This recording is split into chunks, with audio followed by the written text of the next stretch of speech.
겨울 햇살이 부엌 창문을 비추고 나는 싱크대 앞에서 견과류를 씻어 넣는 손을 멈췄다. 시어머니의 음성이 거실에서 왔는데 너무나 평온해서 오히려 심장이 한 번 꽉 막혔다.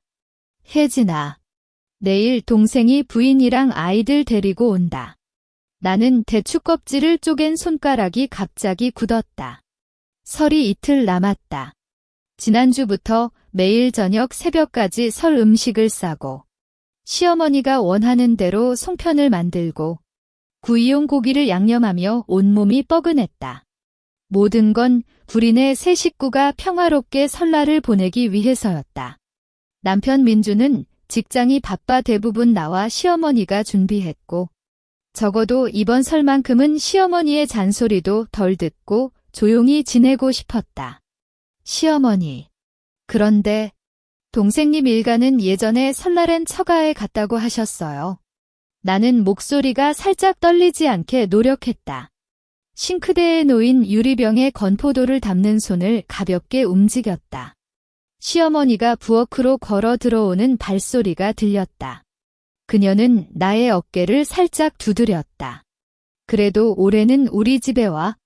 동생이 아이들 키우느라 힘들다고 하니 우리가 좀 챙겨주는 게 맞잖아.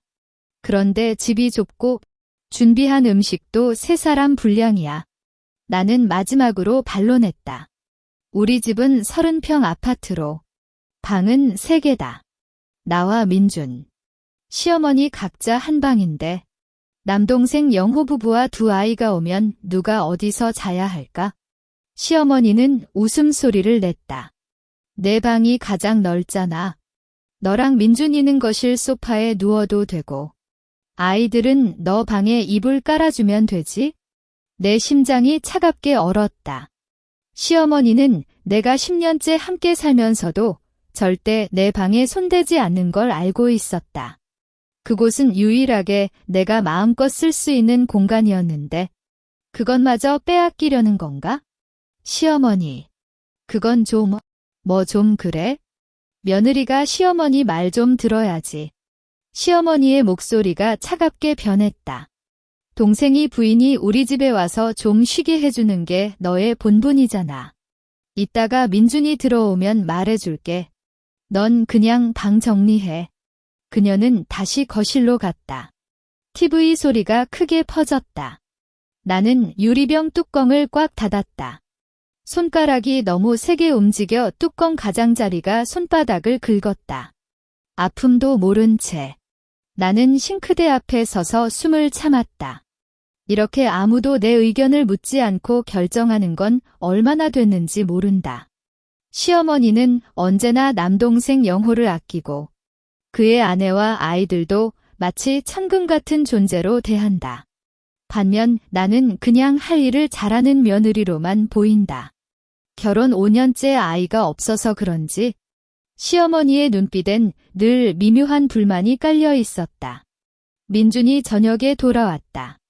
시어머니가 먼저 이야기를 했는지 그는 나에게 부드럽게 말했다. 혜진아, 영호네가 올 거라는데 좀 양보해줘. 그들도 오래 안 왔잖아. 양보하다 내가 살 자리도 없어질 것 같아. 나는 음식을 입에 넣지 않고 말했다. 민주는 눈을 돌렸다. 그래도 한 번만. 설날 이후에 다음엔 안 그럴게. 다시는 안 그럴 거라는 말을 들어도 나는 속으로 웃음을 참았다. 이제껏 몇 번이나 같은 말을 드러냈는지 모른다. 결국 나는 아무 말도 하지 않았다. 저녁을 마치고 방으로 들어가자 시어머니의 목소리가 뒤에서 들렸다. 내일 아침 일찍 일어나서 방 청소해. 동생 부인이 깨끗한 걸 좋아해. 나는 방 문을 닫고 침대에 누웠다. 어두운 방에서 눈을 뜬 채로 천장을 바라봤다. 그동안 참고 견디며 살았지만 이번엔 정말 못 참겠다.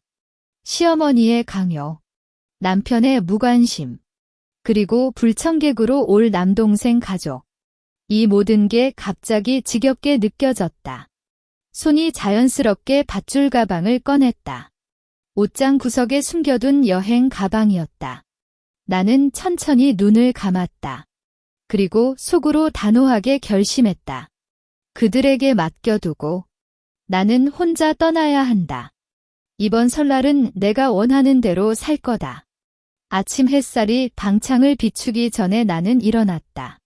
표면에는 시어머니의 말처럼 방을 정리하는 척했지만 손은 속으로 이탈 준비를 하며 움직였다. 옷장 속 내가 즐겨 입는 옷들과 생활 필수품을 가방에 아주 조용히 담고 거울 앞에서 평온한 표정을 연습했다. 눈을 꽉 감았다가 떴을 때 거울 속 내 모습은 아무렇지 않은 것처럼 보였다.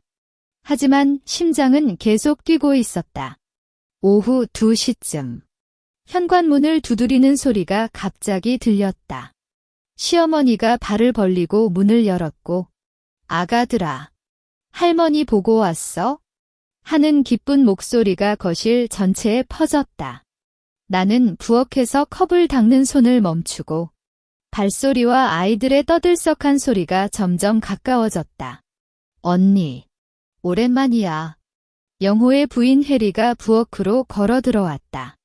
그녀는 나의 손을 잡고 살짝 움직였지만 눈은 부엌 안을 마구 훑어보고 있었다. 집 정말 깨끗하네. 혜진 언니가 정리하느라 수고했어. 말은 그렇지만 표정에는 감사함보다는 당연하다는 느낌이 물씬 났다.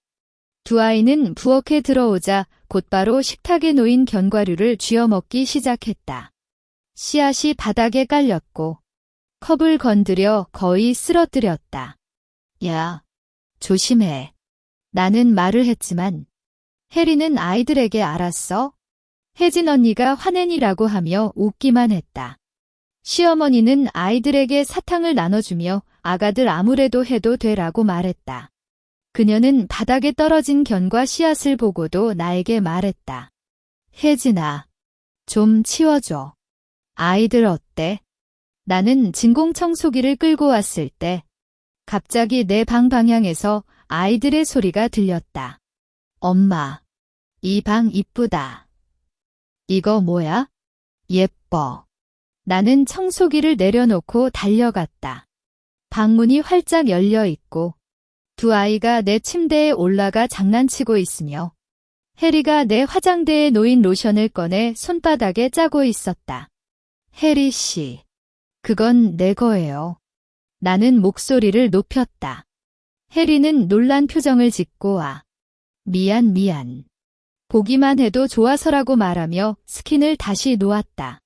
하지만 그녀의 손에는 내 립밤이 아직 쥐어져 있었다. 어때? 혜진이 방이 가장 넓잖아. 시어머니가 방에 들어왔고 아이들에게 계속 놀아도 되라고 말했다. 시어머니, 이 방은 내 공간인데 뭐 공간이야? 이틀밖에 안 지내는 거잖아. 시어머니는 내 말을 가로챘다. 혜리랑 아이들 편안하게 지내야지. 너는 민준이랑 거실에서 잘게? 영호가 이제야 방에 나타났다. 그는 내 방이 뒤바뀐 모습을 보고 이 방이 이렇게 넓었어? 라고 말하며 아무렇지 않게 내 책장을 펼쳤다. 형수님, 이 책 재미있어? 빌려볼 수 있어? 허락도 없이 책을 손에 쥐고 있었다.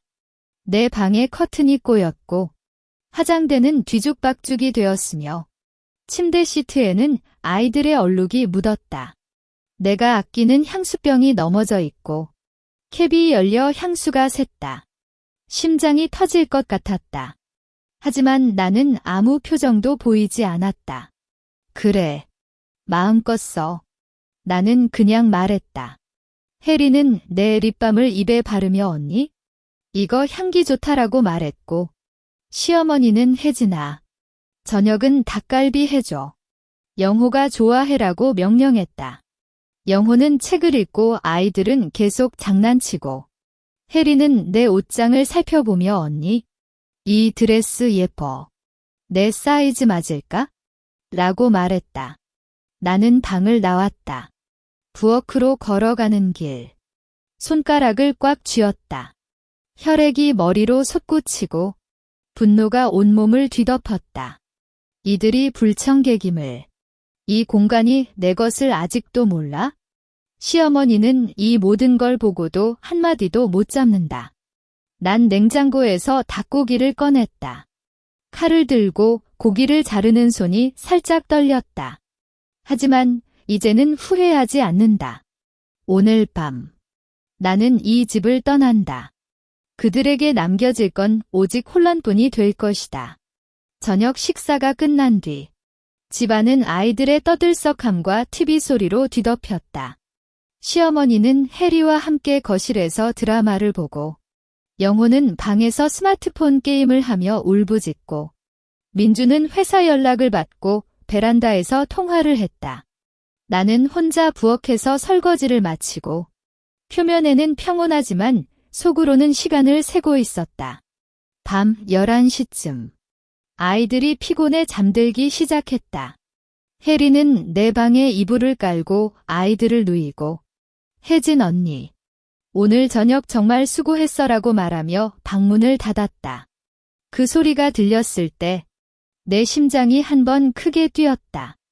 이제 시작이다. 시어머니와 영호도 각각 방으로 들어갔고 민주는 베란다에서 통화를 마치고 나에게 잘 자라고 말하며 베드에 누웠다. 그는 금방 잠들었고 코골이 소리가 규칙적으로 나왔다. 나는 그의 잠꾸러기 모습을 살짝 바라보고 천천히 이불을 걷었다. 문서 발소리를 최소화하기 위해 양말을 신고 방을 나갔다. 복도 불은 끄고 손전등을 휴대폰으로 켰다. 빛을 아주 낮게 들고 부엌으로 갔다. 냉장고에 남은 재료, 설거지한 그릇, 그리고 시어머니가 항상 참고 쓰는 설 음식 조리법 장을 찾았다. 그 장은 부엌 서랍 가장 안쪽에 꽉 눌려 있었는데 나는 그걸 꺼내서 주방장판 아래에 숨겼다. 시어머니는 조리법 없이는 닭갈비도 송편도 제대로 만들지 못한다는 걸 알고 있었다. 다음은 집 열쇠였다. 현관문과 방문, 차 열쇠 총 3세트가 있는데 시어머니가 가지고 있는 건 하나뿐이었다. 나는 나의 휴대폰 케이스 속에 차 열쇠를 넣고 나머지 한 세트의 집 열쇠는 신발장 가장 아래층에 있는 시어머니의 구두 안에 넣었다. 그곳은 시어머니가 절대 찾아보지 않을 곳이었다. 이제 짐을 마무리했다. 방에 숨겨둔 가방을 꺼냈고 마지막으로 휴대폰 충전기를 넣었다. 고향까지 2시간 거리인데 새벽 도로는 교통량이 적을 거라고 생각했다. 항법 장치는 미리 설정해놨고 엄마에게 새벽에 갈게라는 문자를 보냈다. 엄마는 금방 알았어. 문 열어둘게라고 답장했다. 복도를 다시 지나가며 각방 문을 살짝 엿보았다. 시어머니의 방에서는 평온한 호흡 소리가 나고 영호의 방에서는 게임 소리가 아직 살짝 들렸지만 점차 작아졌다. 해리와 아이들이 있는 내 방은 완전히 조용했다. 현관으로 갔다. 신발을 신고 문을 열려고 할 때 뒤에서 민준의 목소리가 갑자기 들렸다. 혜진아, 어디가? 나는 몸을 굳혔다. 천천히 돌아보니 민준이 베란다 문을 열고 반쯤 눈을 뜨고 나를 바라보고 있었다. 아, 배가 아파서 물 좀 마시려고. 나는 침착하게 말했다. 잘 자. 따뜻하게 입고. 그는 다시 잠들려고 침대에 누웠다. 한숨을 쉬었다. 현관문을 아주 살짝 열고 나갔다. 겨울 새벽 공기가 차갑게 코를 스쳤다. 차 문을 열고 닫고 시동을 걸었다. 기관 소리가 너무 크지 않게 조심했다. 집을 뒤로 보며 차를 천천히 이동시켰다. 길이 조금씩 멀어질수록 심장의 긴장감이 풀렸다. 현관문에 붙여둔 쪽지를 마지막으로 떠올렸다. 설 잘 보내세요. 내가 없어도 잘 해결하실 거예요. 그 글씨는 시어머니가 아침에 보게 될 것이다.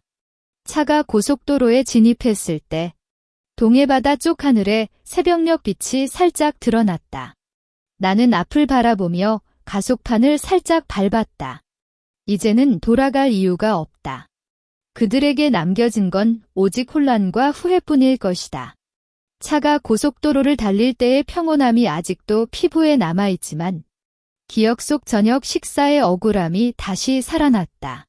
그건 나가기 전 마지막 저녁이었고 시어머니와 해리가 던진 말들이 마치 가시처럼 내 마음에 꽂혀 있다. 식탁에는 내가 오후부터 준비한 닭갈비, 송편, 제육볶음 등 설 음식들이 가득 차 있었다.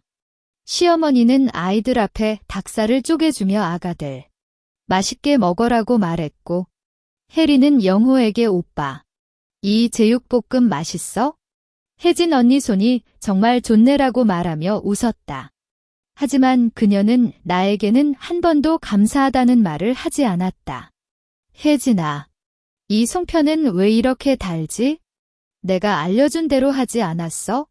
시어머니가 입에 넣은 송편을 뱉어내며 말했다. 나는 속으로 반문했다. 분명히 그녀가 아이들 좋아해서 좀 더 단게 해라고 지시했는데 하지만 입술은 굳어졌다. 그래요. 내일은 덜 단게 만들어요. 며느리로서 이 정도는 해야지. 시어머니는 숟가락으로 송편을 찍으며 말했다.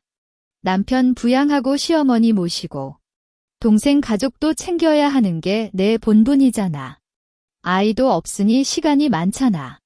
내 손이 식탁 아래에서 꽉 쥐었다. 아이가 없다는 건 내 마음대로 아닌데 시어머니는 언제나 이걸 핀잔으로 삼는다. 민준이 옆에서 엄마, 혜진도 애썼어라고 말하려 했지만 시어머니가 뭐 애썼어? 이 정도는 기본이잖아라고 가로챘다. 해리가 아이에게 국을 떨어뜨렸다. 국물이 식탁에 퍼졌고 아이의 옷에도 묻었다. 아이고, 이 아이. 해리는 아이를 살짝 때렸지만 눈은 나에게 돌렸다.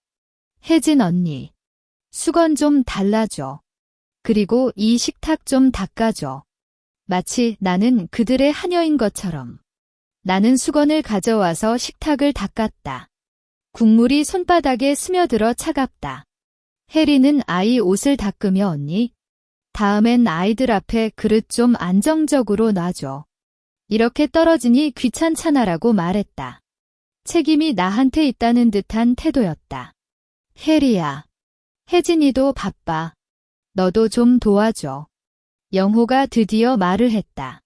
하지만 해리는 오빠, 나는 아이들 돌보는데 바빠. 혜진 언니는 아이 없으니까라고 말하며 웃었다. 시어머니는 그래. 해리가 아이들 키우느라 힘들다. 혜진이가 다 해줘라고 말하며 내가 더 일해야 한다는 걸 확인시켰다. 민주는 오로지 밥만 처먹고 있었다. 그는 내가 눈치를 보는 걸 알았지만 고개를 떨구고 아무 말도 하지 않았다. 그의 무관심이 나에게는 가장 큰 칼이었다. 결혼 5년째. 그는 언제나 시어머니와 나 사이에서 중립을 지키려 하지만 그건 결국 나를 버리는 행위였다. 혜진 언니, 다음엔 설거지도 부탁해. 저녁을 마치고 해리는 그렇게 말하며 아이들을 데리고 내 방으로 갔다. 시어머니는 내일 아침 7시에 일어나서 국밥 해줘. 영호가 아침 일찍 갈 거라라고 명령했다. 그리고 방 청소도 좀 더 꼼꼼히 해. 해리가 깨끗한 걸 좋아해. 나는 그들을 바라보며 끄덕였다. 알겠어요. 시어머니.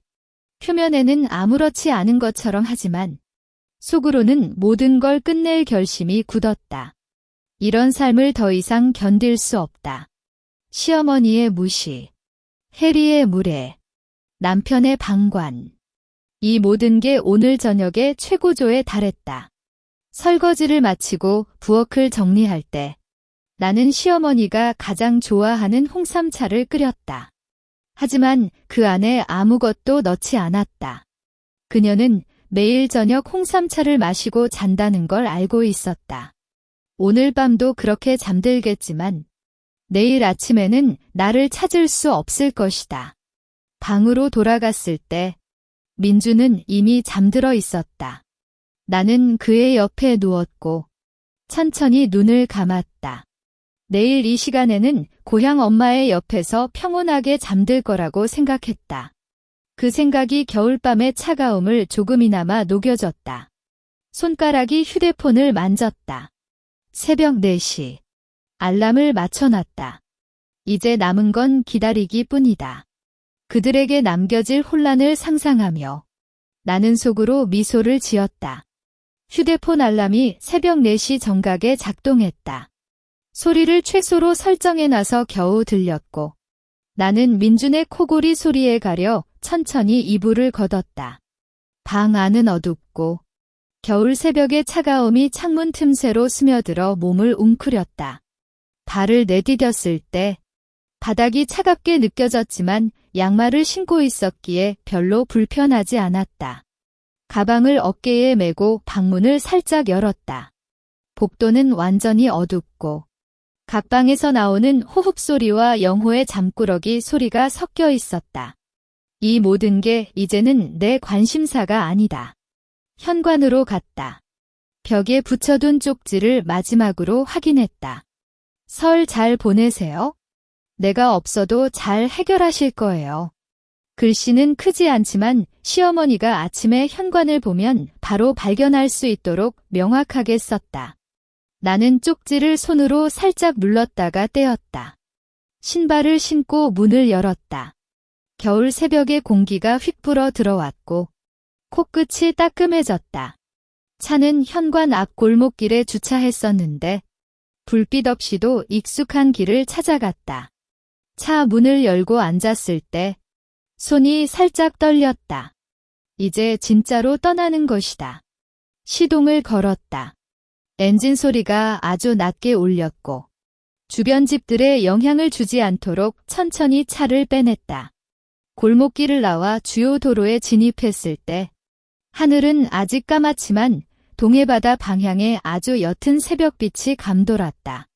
고속도로에 진입했다.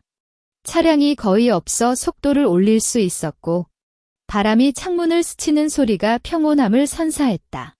나는 라디오를 켰지만 소리를 매우 낮게 설정했고 음악에 맞춰 가볍게 발을 맞추었다. 이제껏 느껴보지 못한 자유감이 온몸을 감쌌다. 시어머니가 아침에 쪽지를 보고 충격받는 모습을 상상했다.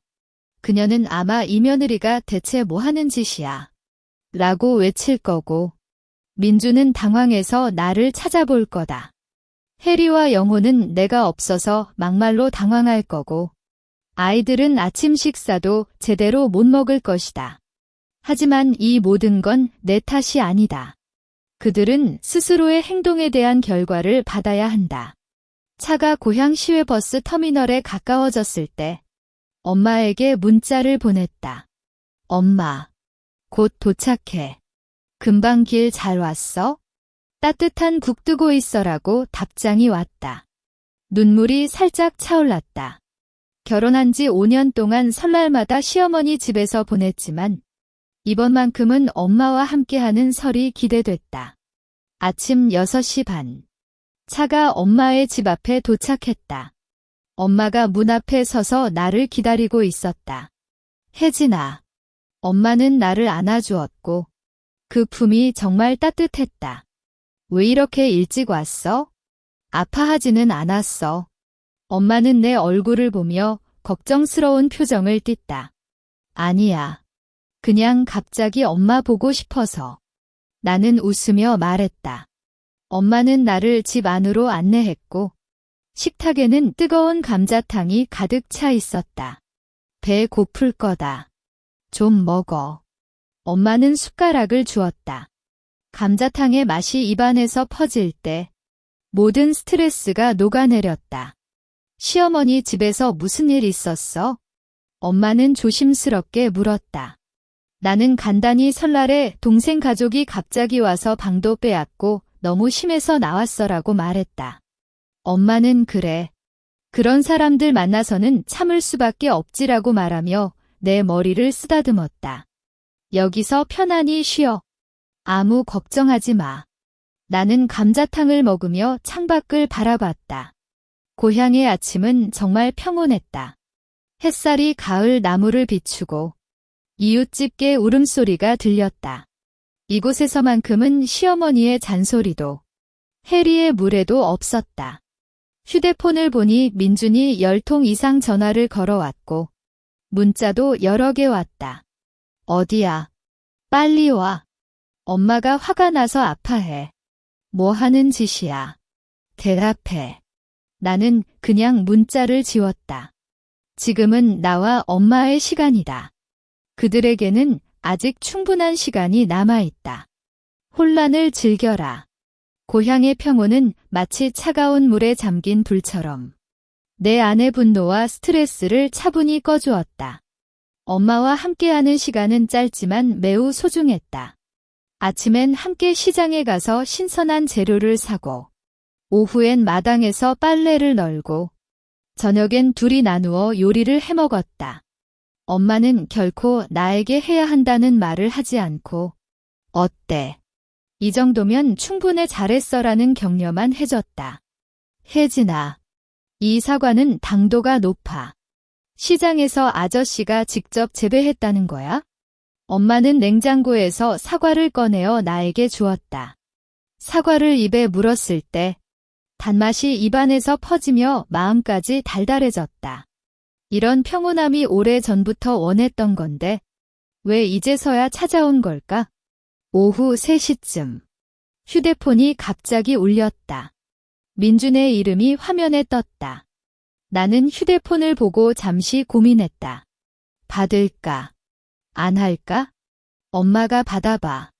뭐라고 말할지 바라고 말했다. 나는 통화 버튼을 눌렀다. 혜진아, 너 어디야? 정말 대답해. 민준의 목소리가 화면에서 터져나왔다. 문서 시끄러워서 귀를 떼고 싶었다. 고향이야. 이미 말했잖아. 나는 차분히 말했다. 고향에 왜 갔어? 왜 말도 없이 떠났어? 그의 목소리에 분노보다는 당황과 패닉이 섞여 있었다. 내가 원하는 대로 살고 싶어. 시어머니가 동생 일가를 불렀고 내 방도 빼앗겼어. 그래서 나왔어. 나는 단순히 설명했다. 그래도 말 좀 해줬어야지. 엄마가 너 때문에 아파해. 밥도 못 먹고 헛소리만 하잖아. 민주는 소리치고 있었다. 밥은 레시피가 부엌 서랍에 있잖아. 시어머니가 알아. 혜리 씨도 도와주면 되지? 나는 말했다. 레시피. 어디에도 없어. 부엌을 뒤져봤는데 아무것도 없어. 혜리도 요리 하나 모르고 아이들 때문에 바빠. 지금 우리 아침밥도 컵라면 먹었어. 그의 말을 들으니 속으로 웃음이 나왔다. 정말로 레시피를 못 찾았나? 그럼 나도 할 수 없어. 내가 없어도 잘 해결하라고 쪽지에 썼잖아. 뭐라고? 너 이제까지 뭐 하는 짓이야? 민준이 더 크게 소리쳤다. 빨리 돌아와. 안 그러면 엄마가 진짜 아파질 거야. 나는 이제 돌아가 안 돼. 설 연휴 끝날 때까지 엄마랑 있을 거야. 나는 단호하게 말했다. 혜진아, 너 정신 차려. 시어머니가. 민준의 말이 끊겼다. 배경음에서 시어머니의 함성 소리가 들렸다. 민준아, 그 녀석을 불러오라고. 내 방에 뭐든지 있어. 나는 통화를 끊었다. 휴대폰을 내려놓고 한숨을 쉬었다. 엄마는 아이고. 참으로라고 말하며 내 어깨를 살짝 두드렸다. 괜찮아. 너가 맞아. 그들도 한 번은 스스로 해봐야지. 그 뒤로 민준의 전화와 문자가 끊이지 않았다. 엄마가 설거지하다가 그릇 떨어뜨렸어. 혜리가 아이들 데리고 시장에 갔는데 물건을 사고 돈을 안 내고 왔어. 경호가 게임만 하잖아. 우리 지금 배고파 등. 온통 불평이었다. 나는 문자를 보기만 하고 답장하지 않았다. 오후에 엄마와 함께 산책을 갔다. 고향의 길은 평화롭고 나뭇잎이 바람에 나부끼고 있었다. 혜진아, 민준이는 아마 너를 잘 모르는 거야? 엄마는 갑자기 말했다. 그는 너의 마음을 몰라. 시어머니 말만 듣고 너의 아픔을 보지 못해. 알아. 그래서 지쳤어. 나는 말했다. 그럼 앞으로 어떻게 할 거야? 엄마는 조심스럽게 물었다. 아직 모르지만 적어도 이제는 내 마음대로 살고 싶어. 시어머니의 구속, 민준의 무관심, 이 모든 걸 벗어나고 싶어. 산책을 마치고 집에 돌아왔을 때 휴대폰에 친구 혜진이 보낸 메시지가 있었다. 혜진은 시어머니의 동료였고 때로는 나에게 시어머니 집의 소식을 전해줬다. 혜진아, 너 시어머니 집에 안 계냐? 오늘 시어머니가 시장에 가서 물건을 사고 돈을 안 가져왔다는 소식 들었어. 영호랑 혜리가 다투고 있어? 나는 메시지를 보고 웃었다. 정말로 혼란에 빠졌나 보다. 그들이 평소에 나를 의지했던 건데 이제 내가 없어서 제대로 기능하지 못하는 거다. 이것이 바로 그들에게 주는 첫 번째 경고다. 저녁엔 엄마가 내가 좋아하는 갈비찜을 만들었다. 뜨거운 갈비찜의 향기가 코를 스쳤고 입에 넣었을 때 육즙이 터져 나왔다. 엄마, 맛있어. 나는 웃으며 말했다. 마음에 들어서 좋아? 많이 먹어. 엄마는 웃으며 나에게 갈비를 떼어줬다. 잠들기 전에 휴대폰을 보았다. 민준이 또 전화를 걸어왔지만 나는 무시했다. 지금은 나의 시간이다. 그들에게는 아직 충분히 혼란을 겪을 시간이 남아있다. 나는 이 평온을 좀 더 오래 누리고 싶다. 내일은 엄마와 함께 꽃시장에 가려고 한다. 그런 생각으로 나는 잠들었다. 엄마와 꽃시장을 다녀온 뒤 오후 2시쯤. 민준이 또다시 전화를 걸었다. 이번엔 목소리가 지난번보다 더 낮고 지친 느낌이 났다. 혜진아, 좀 돕자. 나는 엄마의 마당에 앉아 햇살을 쬐고 있었다. 뭐가 또 문제야? 밥이 안 되고 아이들이 계속 울고 혜리가 시어머니랑 다투고 있어? 민준의 말 사이사이에 아이들의 울음소리와 시어머니의 함성이 들렸다. 왜 다투는 거야? 나는 의아하게 물었다. 혜리가 시어머니에게 밥도 못 만들어주고 뭐 하냐고 말했어. 시어머니가 내가 왜 안 해라고 하니까 서로 소리치고 있어? 민주는 한숨을 쉬며 말했다. 영호는 아직도 방에서 게임만 하잖아. 아이들 때문에 아무것도 못해. 내가 상상하는 그 장면이 눈앞에 펼쳐졌다. 시어머니는 평소엔 누구보다 권위적이지만 요리도 못하고 집안일도 제대로 처리하지 못하는 건 사실이다. 혜리는 아이들 돌보는 걸 핑계로 아무것도 안 하고 영호는 자기 혼자만 즐기려 한다. 그들 3명이 모여도 제대로 된 식사 한 끼를 차릴 수 없다는 게 우스울 정도다. 그럼 컵라면이나 사 먹지. 나는 차분히 말했다. 컵라면도 다 먹었어. 어제 저녁부터 컵라면 3끼 먹었어. 아이들이 배탈이 나서 울고 있어? 민준의 목소리에 패닉이 깃들었다. 레시피 정말 안 찾았어? 부엌 어디에도 없어? 서랍 가장 안쪽에 있었어. 시어머니가 평소에 그걸 잘 숨겨둔다는 걸 알잖아. 나는 거짓말을 했다. 사실 레시피는 주방장판 아래에 숨겼는데 시어머니는 그곳은 절대 찾아보지 않을 것이다. 다 뒤졌어. 심지어 혜리가 시어머니 방까지 뒤졌는데 아무것도 없어.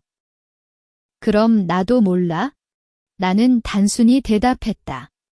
혜진아, 너 정말 이래? 엄마가 너 때문에 눈물을 쏟고 있어? 내 며느리가 어떻게 이런 짓을 해라고? 그건 시어머니 스스로 해결해야 해. 나는 가로챘다. 그녀가 나에게 한 걸 그대로 받는 거야? 통화를 끊었을 때 엄마가 옆에서 그래도 너무 심하지는 않아? 라고 말했다. 엄마, 그들이 더 심해. 내가 10년째 그 집에서 모든 걸 해줬어. 시어머니는 나를 하녀처럼 다루고 민주는 아무것도 모른 척. 동생 가족은 내 것을 마구 쓰고 배려도 안 해. 나는 목소리가 살짝 높아졌다. 이 정도는 아직 가벼운 거야?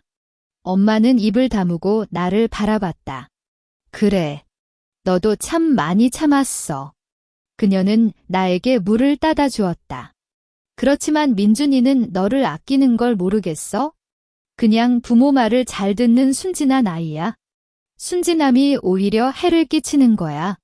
엄마. 나는 말했다. 그는 나의 아픔을 보지 못하고 시어머니의 잘못을 지적하지도 못해. 그래서 이런 상황이 생긴 거다.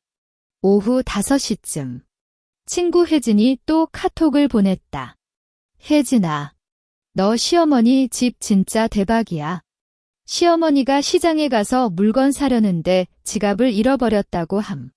영호가 그걸 찾으려고 나갔는데 아직 안 돌아왔어. 혜리가 아이들 데리고 망나니처럼 방 안을 뒤지고 있어. 나는 카톡을 보고 웃었다. 지갑을 잃어버렸다. 시어머니는 지갑을 항상 가슴에 안고 다니는데 어떻게 잃어버렸을까? 아마도 혼란 속에서 어딘가에 두고 잊어버렸을 거다. 영호는 찾아온다고 말했지만 아마도 카페나 게임방에 갔을 가능성이 높다. 그 저녁, 민준이 문자를 보냈다. 혜리가 아이들 때문에 화가 나서 시어머니를 때렸어. 시어머니가 울고 있어? 너 정말 안 돌아올 거야? 나는 문자를 지웠다. 때렸다. 그건 정말 우스울 정도다. 평소엔 혜리가 시어머니를 무릎 꿇고 살았는데 이제는 시어머니를 때린다. 그들의 관계가 이렇게 쉽게 무너지는 걸 보면 평소의 예의는 다 허울이었나 보다. 엄마와 함께 저녁을 먹으며 내일 시장에 가서 생선 사올게. 너가 좋아하는 황태 구울게라고 말했다. 엄마, 고마워. 나는 웃으며 말했다. 이런 평온함이 정말 소중했다. 그동안 시어머니 집에서만 살다가 고향에 와서야 정말로 살고 있다는 느낌을 받았다. 잠들기 전에 휴대폰을 한번 살펴봤다. 민준의 문자가 또 왔다. 영호가 아직 안 왔어. 시어머니가 체온이 높아졌어. 아파해서 누워있어? 나는 그냥 무시했다. 이제는 그들의 문제가 아니다. 그들이 스스로 만든 혼란을 스스로 해결해야 한다. 나는 눈을 감았다. 내일은 엄마와 함께 황태 구우고 저녁엔 영화를 볼 거다. 그들에게는 아무런 상관없다. 이 설 연휴는 내가 즐기는 시간이다. 그들의 혼란은 계속될 거고 그것이 바로 내가 원하는 첫 번째 보상이다. 설 연휴 마지막 날. 아침부터 휴대폰이 시끄러웠다. 민준의 전화는 이제 꺼놨어도 친구 혜진의 카톡이 끊이지 않고 왔다. 그녀는 시어머니 동료로서 시집의 혼란을 실시간으로 전해주는 듯 했다. 혜진아, 영호가 새벽에 돌아왔어. 근데 술 취해서 온 거고 시어머니랑 싸웠다고 함.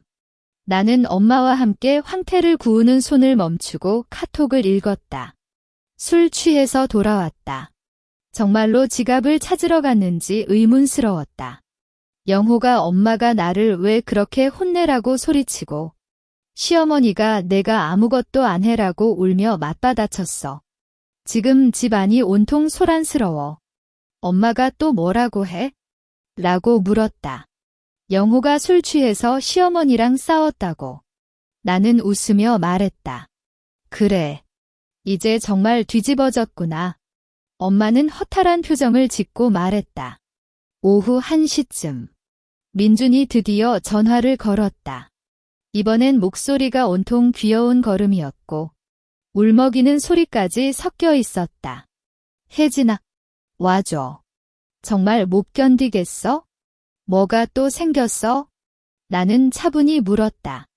혜리가 시어머니에게 말을 너무 심하게 했어? 네 며느리도 없고 아들도 못 말리고 뭐하냐고. 민준의 말이 끊겼다. 시어머니가 그 말을 듣고 화가 나서 혜리랑 또 싸웠어. 아이들이 그걸 보고 더 심하게 울고 집안이 온통 엉망이 되었어. 그럼 넌 뭐 하고 있어? 나는 사이에서 말리려 했는데 아무도 안 들어줘. 혜리가 오빤 그냥 시어머니 말만 듣는 바보라고 말하고 시어머니가 네가 이런 아내를 데려온 게 잘못이야라고 영호에게도 소리쳤어. 민준의 말을 들으니 그 혼란스러운 장면이 눈앞에 생겨났다. 시어머니는 권위를 지키려 하고 혜리는 자신의 불편함을 토해내고 영호는 술 취한 상태에서 아무것도 못하고 민준은 헤매고 있다. 이것이 바로 그들이 원한 설날이었다. 혜진아. 시어머니가 갑자기 머리 아프다고 앉았어. 민준의 목소리가 갑자기 긴장되었다. 얼굴이 창백해지고 손이 떨리고 있어? 아파. 머리가 아파라고 계속 말하고 있어? 병원에 데리고 가야지. 나는 말했다. 엄마가 병원 가는 거 싫어. 그냥 쉬면 되라고 말하잖아. 그리고 우리는 차 키를 모르겠어? 너가 차 키를 가지고 갔어? 민주는 걱정스러운 톤으로 물었다. 나는 속으로 미소를 지었다. 차 키는 내가 가지고 왔고 나머지 집 열쇠는 시어머니의 구두 안에 숨겨놨어. 그들은 차도 타고 갈 수 없다. 차 키는 현관문 옆 서랍에 있었어. 시어머니가 평소에 넣어두는 곳이야. 또다시 거짓말을 했다. 다 뒤졌어. 아무것도 없어. 민준이 소리쳤다. 혜진아, 너 정말 너 때문에 이렇게 된 거야? 빨리 돌아와서 차 키 찾아줘. 시어머니가 정말 안 좋아해. 나는 돌아갈 수 없어. 오늘 저녁까지 고향에 있을 거야. 나는 단호하게 말했다. 혜진아, 너 때문에 엄마가 죽으면 어떡해? 민준이 울먹이며 말했다. 그건 너의 책임이야. 너가 시어머니를 잘 보살펴주지 않았어. 내 책임이 아니야. 나는 차갑게 대답했다. 시어머니가 스스로의 선택으로 이 상황에 처한 거고, 너가 그걸 막지 못한 거야? 나는 이제 그들과 관계없어. 통화를 끊었을 때 엄마가 나의 표정을 보고 괜찮아. 너무 심하게 한 건 아닌지 라고 말했다. 엄마, 이 정도는 아직 부족해. 나는 황태를 뒤집으며 말했다. 그들이 나에게 한 건 이보다 훨씬 더 심했어. 이제는 그들이 후회하는 시간이야. 오후 3시쯤 혜진의 카톡이 왔다. 혜진아, 시어머니가 방에 누웠어. 혜리가 아이들 데리고 외출했는데 돈도 없어서 그냥 근처 공원에 있다고 함. 영호는 아직도 잠자고 있어? 민준이 혼자 방에서 시어머니를 보살펴주고 있지만 아무것도 몰라서 패닉 상태야. 나는 카톡을 보고 웃었다. 모든 게 내 예상대로 진행되고 있었다. 시어머니는 아파 누워 있고, 혜리는 방황하고, 영호는 잠들어 있고, 민주는 혼란스러워하고 있다. 이것이 바로 그들의 행동에 대한 응답이었다. 저녁엔 엄마와 함께 구운 황태를 먹었다. 육즙이 풍부한 황태의 맛이 입안에서 퍼지고 엄마의 이야기를 듣고 있었다. 혜진아, 앞으로 어떻게 할 거야? 엄마는 다시 물었다. 아직 모르지만 적어도 이제는 내 마음대로 살고 싶어. 나는 말했다. 휴대폰을 보니 민준이 수십 통 전화를 걸어왔고 문자도 쏟아졌다. 시어머니가 숨을 곤란히 해 눈을 감고 안 떠요 혜진아 제발 와줘 등. 나는 그냥 휴대폰을 꺼냈다. 이제는 그들의 소식도 듣고 싶지 않았다. 오늘 저녁 설 연휴가 끝난다. 그리고 내일은 새로운 시작이다. 그들에게는 아직 긴 후회의 시간이 남아있지만 나는 이제 그들과 떼어나 새로운 삶을 살아갈 거다. 이 평온을 누리고 싶었다. 휴대폰을 꺼놓고 엄마와 구운 황태를 맛있게 먹고 있었다. 엄마는 내 옆에서 내일이면 연휴 끝이잖아. 그럼 어디로 갈 거야? 라고 물었다. 아직 모르지만 먼저 시집에 가서 좀 정리해야겠어? 나는 말했다. 정리한다는 건? 엄마는 의아하게 물었다. 내 물건도 많고, 그리고 마지막으로 정리해야 할 게 있어? 그 말을 마치고 휴대폰을 다시 켰다.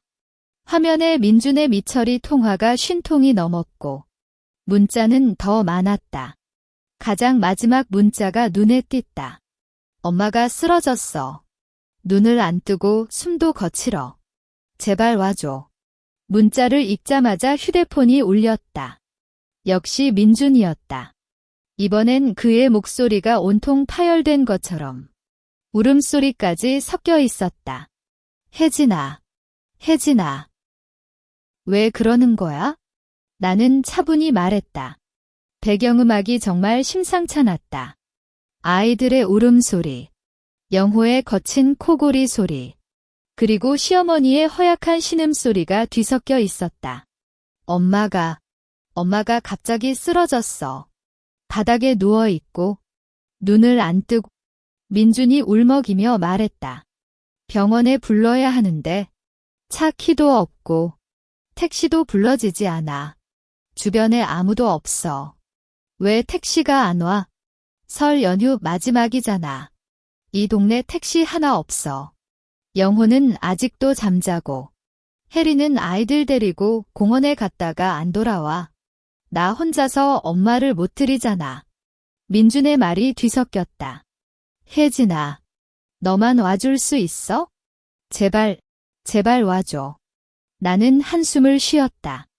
시어머니가 쓰러졌다. 그것이 내가 기다린 결과 중 하나였다. 하지만 이제 돌아가는 건 복수가 아니라 마지막 정리였다. 알았어. 지금 갈게. 정말. 민준의 목소리가 갑자기 높아졌다. 빨리 와. 엄마가. 그럼 너는 지금 엄마를 편안한 자리에 누이고 물을 살짝 먹여줘. 혼자 움직이지 마. 나는 명령하듯 말했다. 알았어. 통화를 끊고 엄마. 나 갈게. 라고 말했다. 이제 갈 거야? 엄마는 걱정스러운 표정을 띠었다. 그래. 마지막으로 정리해야 해. 조심해. 너무 심하게 하지는 마. 엄마는 나의 어깨를 잡았다. 알아. 엄마. 걱정 마. 차를 타고 시댁으로 향했다. 고속도로는 이제 트래픽이 조금씩 늘어났지만 아직은 빨리 갈 수 있었다. 차 창밖을 보며 생각했다. 시어머니가 쓰러진 건 그녀의 자만과 무관심이 초래한 결과다. 그녀는 나에게만 까다롭고 남동생 가족에게는 온순했지만 결국 그들에게서 아무런 도움을 받지 못했다. 민준이 왜 이렇게 늦게까지 병원에 데리고 가지 못했는지 생각했다. 차 키도 없고 택시도 불러지지 않고 혼자서는 시어머니를 들 수 없다고 했다. 그럼 평소에 나는 왜 그렇게 많은 일을 해야 했는지. 시어머니가 아플 때도 아이들이 돌아갈 때도 모든 걸 혼자 처리했는데 그들은 이제 겨우 하나의 문제에도 대처하지 못했다. 차가 시댁 앞에 도착했을 때 저녁 8시쯤이었다. 현관문이 살짝 열려 있고 집 안에서 아이들의 울음소리와 민준의 당황한 목소리가 나왔다. 나는 차 문을 닫고 현관으로 갔다. 혜진아, 너 왔어. 민준이 현관에서 나와 나를 붙잡았다. 그의 눈은 충혈되었고 옷은 뒤죽박죽이었다. 엄마가 어디에 있어? 나는 물었다. 거실에 누워 있어? 거실로 들어갔다. 시어머니가 거실 카페트에 누워 있고 눈을 감고 있었다. 숨이 거칠게 나오고 얼굴은 창백했다. 영호는 방에서 아직도 잠자고 있었는지 코골이 소리가 계속 들렸다. 아이들은 침대에 앉아 울고 있었다. 왜 이렇게 늦게까지 병원에 안 데리고 갔어? 나는 민준에게 물었다. 차 키를 못 찾고 택시도 안 와. 그리고 엄마가 병원 가는 거 싫어해서. 민준은 말을 더듬었다. 나는 시어머니에게 다가갔다. 손을 대보니 체온이 높았다. 물 좀 가져와. 나는 말했다. 민준이 급히 물을 따왔다. 나는 시어머니의 입을 살짝 벌리고 물을 조금씩 넣어줬다. 그때 시어머니의 눈이 살짝 떴다. 혜진, 너. 그녀의 목소리는 매우 약했다. 시어머니, 괜찮아. 나는 물었다. 하지만 시어머니는 다시 눈을 감았다. 병원에 데리고 가야 해. 나는 민준에게 말했다. 그런데 차키는 내가 가지고 왔어. 나는 차 키를 꺼냈다. 민준이 깜짝이었다. 그럼 왜 안 말했어? 너가 스스로 찾아야 했다고 생각했어? 그래야 내가 얼마나 필요한지 알겠지? 나는 차갑게 말했다. 혜진아, 지금 이런 말을. 그럼 지금 당장 시어머니를 차에 태워 병원에 가. 나는 아이들 데리고 뒤에 따라갈게. 나는 명령했다. 민주는 아무 말도 못하고 시어머니를 업으려고 했지만 너무 무거워서 떨렸다. 영호를 불러. 나는 말했다. 민준이 방으로 들어가 영호를 깨웠다. 영호는 술에 취한 상태에서 깨어나 아직도 혼란스러웠다. 뭐야? 왜 깨워? 엄마가 쓰러졌어. 병원에 데리고 가야 해. 민준이 소리쳤다. 영호는 이제야 제정신을 차렸고 겁에 질린 표정을 띠었다. 두 사람이 시어머니를 차에 태웠다. 나는 아이들을 데리고 뒤에 따라갔다. 차 안은 매우 조용했다. 민준과 영호는 시어머니를 보며 말없이 있었다. 아이들은 피곤해 잠들기 시작했다. 나는 앞을 바라보며 생각했다. 이 병원 방문이 끝나면 모든 것이 바뀔 것이다. 시어머니는 이제 나를 무시할 수 없고 민주는 나를 무관심하게 대할 수 없으며 영호 가족은 이 집에 마음대로 들어올 수 없다. 이것이 바로 내가 원한 복수다. 그들의 행동에 대한 응답이었다. 차가 병원에 도착했을 때 나는 심장이 평온했다. 이제 마지막 단계를 진행할 시간이다. 병원 응급실 문이 열리자 의료진이 시어머니를 급속히 안으로 데려갔다. 가족은 기다리세요. 간호사가 말하며 문을 닫았고 민준과 영호는 벽에 기대어 허탈하게 숨을 쉬었다. 아이들은 피곤해 나의 품에 기대어 잠들었고 혜리는 막바지에 병원에 와서 어디 아파? 심하지 않아? 라고 할 말을 잃은 채 서 있었다. 우리네는 기다리는 공간에 모였다. 아무도 말을 하지 않았다. 영호는 발을 구르고 혜리는 휴대폰을 만지작거렸고 민주는 내게 쳐다보는 눈빛이 도망치듯 움직였다. 이 침묵이 꽤 오래 갔을 때 나는 먼저 말을 꺼냈다. 민준, 영호, 혜리 씨, 이제 이야기 좀 해볼까? 그들은 동시에 나를 바라봤다. 혜진아, 지금 이런 시간에 민준이 말을 시작했지만 나는 가로챘다. 정확히 이 시간에 이야기해야 해. 시어머니가 아파 누워있지만 이 모든 건 단순한 우연이 아니야. 혜리가 눈을 돌렸다. 언니, 뭐라고 하는 거야? 시어머니가 아파하는데 그래서 더 해야 해. 혜리 씨, 너는 내 방에서 내 스킨을 마구 쓰고 립밤도 가져갔잖아. 아이들은 내 침대에 얼룩을 묻히고 책장도 무단으로 펼쳤어. 나는 차분히 말했다. 그때 시어머니는 아이들이 어때라고만 했고 너는 한 번도 사과하지 않았어. 영호가 고개를 떨쳤다. 그건 작은 일 아닌가? 작은 일. 그건 내가 아끼는 물건들이고 내 공간이야. 너는 내 책을 빌리려 했지만 허락도 없었고 시어머니는 내 방을 너희에게 내어주기 위해 나를 거실 소파에 누우라고 시켰어. 나는 목소리를 살짝 높였다. 그리고 설 음식 레시피는 내가 주방장판 아래에 숨겼어. 차 키도 내가 가지고 왔고 집 열쇠는 시어머니 구두 안에 넣었어. 모두가 충격받은 표정을 띠었다. 뭐? 영호가 소리쳤다. 너 그래서 의도적으로 그랬어? 해리가 파악했다. 그래. 나는 명확히 답했다. 시어머니가 나의 의견을 아예 무시하고 너희를 불렀을 때 나는 이 모든 걸 계획했어. 너희가 내가 없으면 어떻게 살 수 있는지, 나를 얼마나 필요로 하는지 알려고. 민준이 갑자기 나에게 다가왔다. 혜진아, 너 왜 그랬어? 우리는 가족이잖아. 가족. 민준. 너는 언제나 시어머니 말만 듣고 나의 서운함을 한 번도 들어줬어? 시어머니가 아이가 없다고 나를 괴롭혔을 때, 너는 고개를 떨구고 해리가 나를 무례하게 대할 때, 너는 보지 못한 척했어. 나는 그의 눈을 직접 바라봤다. 이건 너희가 나에게 준 대가야. 그때 응급실 문이 열렸다. 의사가 나왔다.